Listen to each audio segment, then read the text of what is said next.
충격적인 고백으로 이 설교를 시작합니다. 들으시면 여러분 정말 충격받으실 겁니다. 제가 여러분들 앞에 서서 이렇게 말씀 전하고 하니까 똑똑해 보이죠? 네, 사실은요, 제가 고등학교 1학년 때 첫 번째 본 수학 시험이 5점이었습니다. 충격적이죠? 더 충격적인 사실은 100점 만점에 5점이었다라는 거예요. 저도 왜 그 점수를 받았는지 물론 이유는 있어요. 이유는 있는데 이해는 잘 안 됩니다. 이제 할머니가 갑작스럽게 돌아가시면서 시험 준비를 전혀 안 하고 있다가 학교 가보니까 중간고사라 그러더라고요. 그래서 시험을 봤는데 그 고등학교 1학년, 그러니까 그 어떤 좀 반항기 있는 그 심정에 그냥 모르는 건 대충 이렇게 찍었던 것 같아요. 그런데 그날은 뭐를 해도 안 되는 날이었나 봅니다. 왜?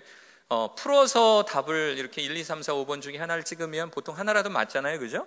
네. 그런데 여러분 마치 스키 타보신 분들은 아시지만 스키 활강 있죠. 활강. 기문이 있으면 이렇게 기문을 이렇게 피해 가야 됩니다. 이렇게 슉슉 이렇게 피해 가야 되죠. 네, 답을 체크를 했는데 채점을 해보니까 제 답을 이렇게 피해 가고 있더라고요. 이렇게 피해 가고 있더라고요. 그래서 맞은 게 5점. 네, 3점짜리 하나, 2점짜리 쉬운 거 하나 해서 5점 이렇게 받았어요.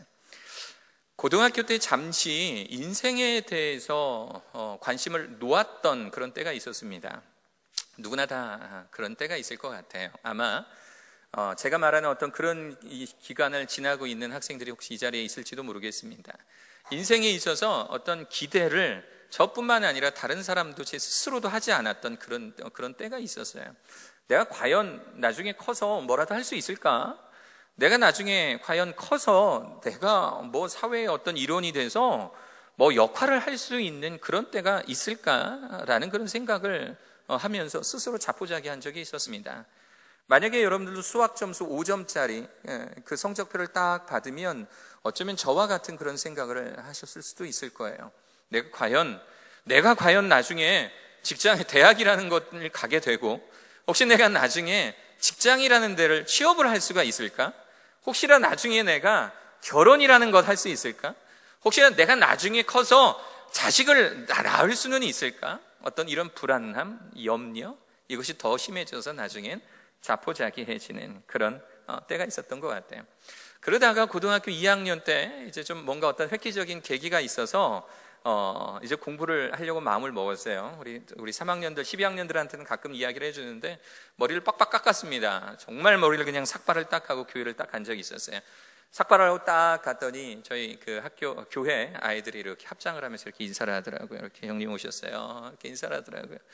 고3 때 공부를 좀 해야겠다라고 생각을 하고 막 열심히 공부를 하는데 수학은 5점짜리가 증명해 주시지 저는 흔히 말하는 수포자였습니다. 그래서 수학은 내가 하면 안 되는 분야구나라고 생각을 하고 그러면 뭘 하면 점수를 높일 수가 있을까 싶어서 그때 이제 제가 수능 2년 차였었어요. 그때 수능이 생긴 지 2년 차였는데 수능이 그 전보다 좋았던 건 뭐냐면 문법보다는 독해 쪽에 많은 이제 그 퍼센테이지가 있었어요. 그래서 독해를 잘하면 되겠구나.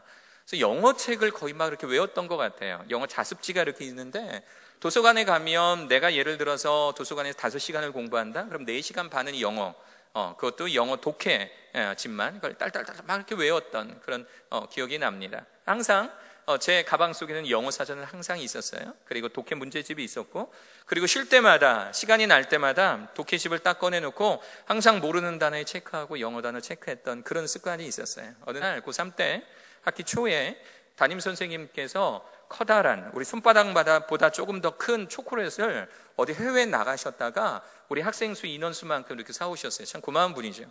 그분이 굉장히 무서우셨던 분이었기 때문에 고3 담임 안 되기를 바랬는데 하여튼 됐어요. 뭐 그분하고 어떤 인연은 나중에 한번 좀 말씀을 드리고요. 그분이 이렇게 초콜릿을 선물해 주셨는데 그분이 저희 영어 선생님이셨습니다. 영어 담임 선생님이셨어요. 영어 시간에 초콜릿을 이렇게 주시는 거예요. 그러면서 한 10분 동안 시간 줄 테니까 초콜릿 먹으면서 잠깐 쉬었다가 우리 공부하자. 그래서 초콜릿을 꺼내서 초콜릿을 왼손으로 이렇게 씹어 먹고 있었습니다. 그러다가 문득 초콜릿을 보니까 이 초콜릿을 외국에서 왔잖아요. 거기에 이 초콜릿의 성분이라든가 초콜릿의 어떤 뭐 이렇게 카피라이트라든가 이런 것들이 영어로 써 있잖아요. 초콜릿을 먹다 보니까 모르는 단어가 거기 써 있는 거예요. 그래서 습관적으로 그러니까 초콜릿 앞면도 아니고 뒷면에 깨알같이 쓰여 있는 어떤 그 부분에 모르는 단어를 이렇게 제가 밑줄을 이렇게 딱 그었어요. 그리고 습관적으로 서랍에서 이제 그 책상 밑에서 영어 사전을 꺼내놓고 이 단어를 찾기를 시작을 했습니다. 이렇게 딱 이렇게 찾았어요. 왼손으로는 초콜릿을 먹고 한 손으로는 이렇게 영어 단어 찾아서 밑줄 긋고 그러지 않아도 되는데 밑줄 긋고 밑에 뜻을 써놓잖아요. 뜻을 이렇게 이렇게 써놨습니다. 이 모습을 저희 선생님이 본 거예요. 담임 선생님이 저희 이런 모습을 이렇게 보고 있다가 피식 웃으세요. 이렇게 웃으시면서 이제 그 10분의 시간이 거의 마무리될 때쯤 선생님이 아이들을 이렇게 시선을 집중시킵니다. 얘들아 여기 좀 봐라. 제 앞에 쓰시면서 하시는 거예요. 얘들아 여기 좀 봐라. 그러면서 자 고용은 뭐 하고 있는지 한번 쳐다봐라. 그랬더니 친구들이 이렇게 저를 보는 겁니다. 친구들이 저를 자주 놀렸거든요. 왜냐하면 제가 수학을 안 한다 못한다라는 건 알고 있는데 맨날 영어 사전만 꺼내놓고 영어만 공부만 하고 있으니까 친구들은 저를 보면서 항상 너는 왜 맨날 영어만 하냐, 편식하지 말라고 맨날 저에게 이야기를 했는데, 제가 그날도 초콜릿을 펴놓고 영어 공부하고 있는 그 모습을 보고 친구들도 웃기 시작하는 거예요. 그러면서 우리 담임 선생님께서 제 인생에서 굉장히 중요한 이야기를 해주셨어요. 뭐라고 해주셨냐면, 애들아 고영훈이 나중에 커서 어떤 인물이 되는지 한번 봐라. 선생님은 영훈이가 절대로 작은 사람이 아니라는 것을 안다. 나중에 고용은 나중에 나이가 들어서 어떤 사람이 되는지 한번 찾아봐라 라고 그 이야기를 해주시고 이제 수업을 하시는 거예요. 수업 중에 내내 선생님이 해주셨던 말씀이 저한테 떠나질 않는 거예요. 그 수업뿐만 아니라 아직까지도 벌써 몇 년이 지난 고3 때였으니까 그때가 한 19살이었으니까 한 10년 전 이야기네요. 아니 10년이 지났음에도 그래요. 10년이 훨씬 지났음에도 불구하고 그 이야기가 아직도 잊혀지지 않는, 어쩌면 그 순간으로 넘어가면 그때 느꼈던 어떤 마음속의 뿌듯함, 보람, 희열 같은 것이 지금도 느껴지는 것 같아요.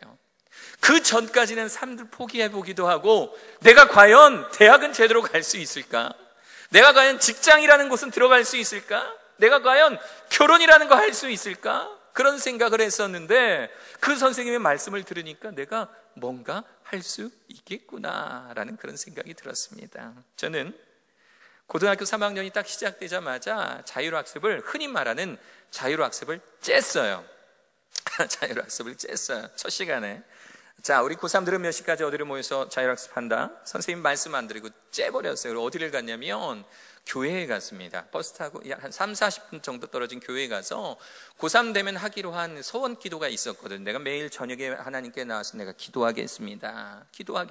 왜냐하면 우리 형들이, 우리 누나가 저에게 보여준 모습이 바로 그거였어요. 고3 때 물론 공부도 중요하지만 고3이라는 그 기간을 통해서 공부뿐만 아니라 대학뿐만 아니라 하나님을 만나는 방법을 깨닫는 시간이 그 고3의 시간이었거든요. 그래서 나도 고3 되면 그렇게 하리라. 내 인생의 주인이신 하나님께 내 고3 시간 내가 드리리라. 그래서 고3 때 그 첫 번째 자율학습을 쬐습니다. 당연히 학교에 돌아갔을 때 선생님한테 혼나지요. 담임 선생님께 제가 그랬어요. 선생님, 저는 신학교 갈 겁니다.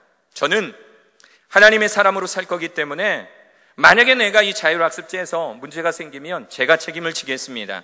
제가 대학을 못 가면 선생님 탓하지 않겠습니다. 만약에 제가 이 자율학습을 참석을 안 해서 생겨난 어떤 불이익이 있으면 제가 책임을 지겠습니다. 선생님 부탁드립니다. 제가 자율학습 시간에 교회 가서 기도할 수 있게 해주세요. 그 고3 때 유일하게 자율학습에 참여 안 해도 되는 사람이 저였어요. 저는 그렇게 고3을 하나님께 드렸었고요. 하나님께 정말 이 고3의 시간을 드렸고 떨리는 마음으로 하나님께 그렇게 기도하면서 했던 것 같아요. 제가 예전에 제가 어떻게 교목이 됐는지 잠깐 설명드렸던 적이 있을 거예요. 고등학교 2학년 때 제가 짝사랑했던 여자애가 목사님 따님이었는데 교회에 자기 학교 이제 미션 스쿨이에요. 자기 학교 목사님이라고, 교목님이라고 이렇게 데려와서 이제 저희 목사님한테 소개시켜 주는데 저희 목사님이 90도로 이렇게 인사하시는 모습을 보면서 야, 우리 목사님보다 더 높으신 분이 있구나. 그래서 교목에 대해 관심을 갖기 시작했어요. 게다가 제가 짝사랑하는 여자애가, 저는 그 아이 손도 한번 못 잡아봤는데 그 아이가 자기 목사님이라고 팔짱을 끼고 이렇게 다니는 거예요, 교회를. 그 모습을 보면서 교목이 돼야겠구나. 꿈과 비전이 생긴 거예요. 꿈과 비전이. 그래서 하나님께 기도했었거든요. 그렇게 하나님께 기도했어요.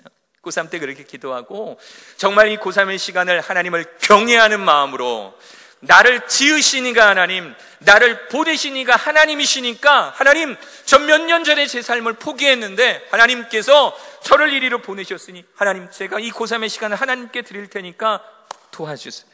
하나님 인도해 주세요. 하나님, 저를 제발 좀 이끌어 주세요. 보십시오. 수학 5점 맞은 사람이요, 지금 글로벌 선진학교에 교목으로 사역하고 있어요. 인생을 포기하면 내가 결혼이라도 할 수 있을까 생각했던 사람이 지구상에서 가장 아름다운 여인과 결혼해서 살고 있어요. 여보 사랑해. 가끔 동영상을 보더라고요. 내가 아이를 제대로 낳을 수가 있을까? 내가 가정생활을 할 수 있을까? 그런 고민을 하며 인생을 포기했던 사람이 하나님께서 도우시고 하나님께서 이끄시니까 떡두꺼비 같은 아들 둘이나 낳고 잘 살고 있습니다. 이것이 바로 하나님의 은혜요, 하나님의 축복인 줄로 믿습니다. 할렐루야. 저는 지난 시간들을 통해서 여호와를 경외하는 자가 누리는 축복에 대해서 설교했습니다. 여호와를 경외하다, 우리 시편 128편 1편의 1절에 있는 말씀이죠. 여호와를 경외하며 그의 길을 걷는 자마다 복이 있도다. 여기서 말하는 경외하다라고 하는 단어는 히브리어는 야레라고 이야기합니다. 야레. 영어로는 fear라고 이야기를 하고, 아시다시피 이 경외하다, fear라고 하는 단어는 두려워하다, 두려워하는 마음으로 하나님을 바라보다. 나는 피조물이고 나를 창조하신 그 하나님을 바라보면서 피조물인 인간이 창조자인 그 하나님을 바라보며 느끼는 그 두려움, 그 떨림, 이 두렵고 떨림으로 내가 이 세상을 살아가면서 항상 하나님을 의식하면서 살아가는 것. 내가 밥을 먹어도 하나님 옆에 계시고, 내가 공부를 하고 있어도 하나님 옆에 계시고, 내가 생활관에서 친구들과 함께 있을 때도 하나님이 옆에 계시고, 내가 홈룸에서 선생님과 함께 공부하고 있을 때도 그 자리도 함께 계시는 그 하나님을 의식하면서 사는 것, 이것을 여호와를 경외하는 삶이라고 부른다고 하는 거예요. 여호와를 경외하는 사람들에게 나타나는 세 가지 축복이 있다라고 합니다. 첫 번째 축복이 바로 수고한 대로 얻는 축복, 두 번째는 내실 있는 열매를 맺는 축복이라고 지난달에 제가 여러분들과 함께 말씀을 나누었습니다. 그렇다면 하나님을 경외하는 삶을 살아가는 사람들에게 나타나는 세 번째 축복은 오늘의 말씀의 제목입니다. 우리 주보에 있는 대로 말씀의 제목 한번 큰 목소리로 한번 읽어볼까요? 시작! 가능성 있는 존재가 되는 축복. 다시 한번 시작! 가능성 있는 존재가 되는 축복. 정확하게는요, 가능성을 가진 존재임을 인식하게 되는 축복입니다. 가능성은 우리 가운데 늘 있거든요. 그런데 이 가능성을 우리가 인식해서 하지 못했을 뿐이지, 가능성 늘 있는 우리 가운데 있는 이 가능성을 인식하게 되는 축복을 우리가 받게 된다라는 겁니다. 첫 번째 축복, 다시 말해 수고한 대로 얻는 축복이 아버지에게 해당이 되고, 두 번째의 축복, 즉 내실 있는 열매를 맺는 축복이 어머니들을 위한 축복이었다면, 이 세 번째 축복은 자녀들을 위한 축복, 지금 이 자리에 앉아있는 여러분들을 위한 축복입니다. 가능성을 가진 존재, 가능성을 가진 존재임을 인식하게 되는 축복이 여러분들에게 있다라는 거예요. 우리 3절 같이 다시 한번 읽어볼까요? 우리 말씀 3절입니다. 시작! 내 집 안방에 있는 내 아내는 결실한 포도나무 같으며 내 식탁에 둘러앉은 자식들은 어린 감람나무 같으리로다. 어린 뭐와 같다고요? 감람나무. 감람나무인데 어린 거예요? 다 큰 거예요? 어린 감람나무, 어린 감람나무. 여러분, 감람나무가 어떤 나무인지 아십니까? 우리 잘 알고 있는 올리브나무입니다. 올리브나무. 저렇게 생겼어요. 저렇게 무진장을 큰 저런 나무입니다. 그런데 지금 여러분들 보고 계시는 저 정도의 나무가 되려면 적어도 15년, 20년은 자라야 저 정도의 나무가 되는 거예요. 이 나무는 아주 더디 자라는 것으로 아주 유명합니다. 게다가 초기 7년 동안은 어떠한 열매, 아무런 열매도 맺지 못하는 그런 나무입니다. 만약에 내가 당장 나무를 심어서 당장 열매를 맺기 원한다면 그러면 저 올리브 나무를 심어서는 안 되는 거예요. 못마땅한 나무죠. 사람으로 따지자면 열심히 공부는 하고 있는데, 사람으로 따지면 공부도 못하고 제 구실도 제대로 하지 못하고 맨날 집에서 천덕꾸러기, 맨날 생활관에서 인정도 못 받고, 맨날 친구들과 사이에서 인정도 못 받는 어떤 그런 천덕꾸러기, 이것이 감람나무라는 거예요. 참 흥미롭지 않아요? 하나님께서 여러분들을 축복하시려면 딱 심었을 때 한 번에 열매가 막 주렁주렁 달리는 그런 나무로 여러분들을 축복해야 되는데, 아니, 심고 나서 곧바로 열매도 맺지 못한 7년은 열매도 없고, 게다가 7년 뒤에 나는 그 열매도 먹을 수가 없어요. 적어도 한 15년은 지나야 이제 그 열매를 가지고 뭔가 쓰임새가 있는데, 어렸을 때는 아무런 쓸데없는 나무로 여러분들을 축복한다라는 것, 이거 좀 뭔가 좀 이상하지 않습니까? 뭔가 좀 이상하지 않아요? 그런데 이 올리브나무가 약 한 15년 정도가 지나면 비로소 열매를 맺기 시작하는데요. 그런데 이 열매를 한번 맺기 시작하면 그 열매는요, 아주 고급 요리의 식자재로도 쓰이고요, 향료와 화장품의 원료로도 쓰이고요, 등잔불의 기름으로도 쓰이고요, 아주 중요한 아주 고급진 의약품의 원재료로도 쓰인다는 사실, 혹시 여러분들 알고 계십니까? 또 장성하면 키가 약 20m, 30m가 되도록 크고, 그 크기를 버텨내기 위해서 땅속 깊은 곳으로 뿌리를 내리는 바로 그러한 나무, 이 나무가 성경에서 여러분들을 축복하는 감람나무, 올리브 나무인 것입니다. 오늘 성경은요, 하나님을 경외하는 자가 내리는 축복으로 여러분들의 자녀, 우리 사랑하는 여러분들, 우리 학생들이 이 감람나무와 같다라고 말씀을 하고 있는 것입니다. 지금은 아무런 열매를 맺지 못하는 학생들이지만, 제가 5점 맞았다고 킥킥 웃는 친구들 한번 제가 수학 점수 한번 볼 거예요. 한번 살펴볼 거예요. 여러분들 한번 볼 거예요.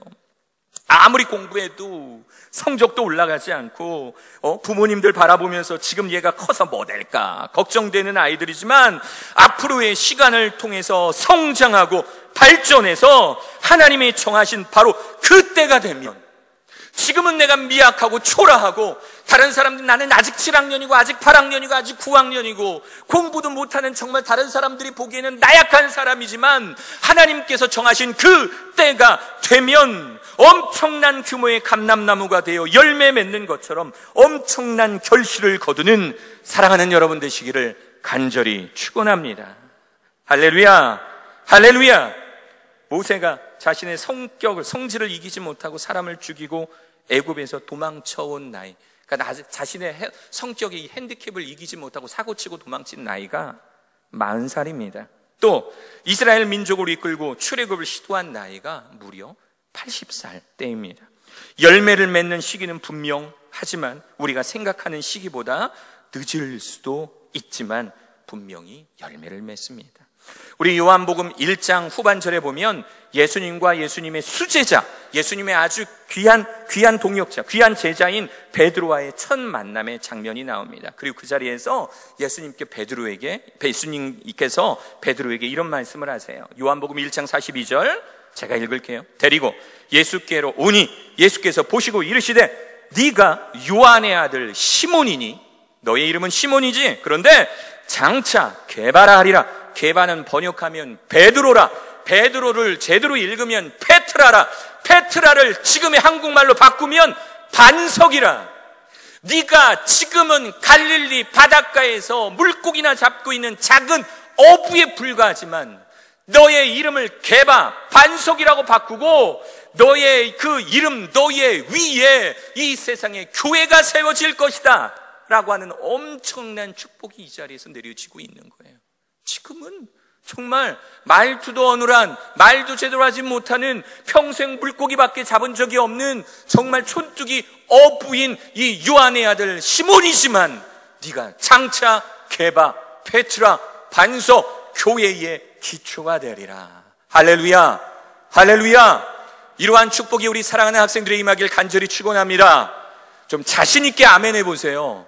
자신 있게 아멘. 잘 안 믿어지더라도 아멘, 내가 그렇게 되기를 원합니다, 아멘이라고 했을 때 이 축복이 여러분들의 것이 됩니다. 다시 한번 네가 지금은 초라하고 작은 존재에 불과하지만 어디에 있는지 한참을 설명해야 되는 문경에 작은 학교에 다니는 작은 학생에 불과하지만 네가 장차 개발하리라, 반석이 되리라, 너 위에 교회가 세워지리라 라고 하는 이 축복이 우리 사랑하는 학생들의 임하기를 간절히 축원합니다.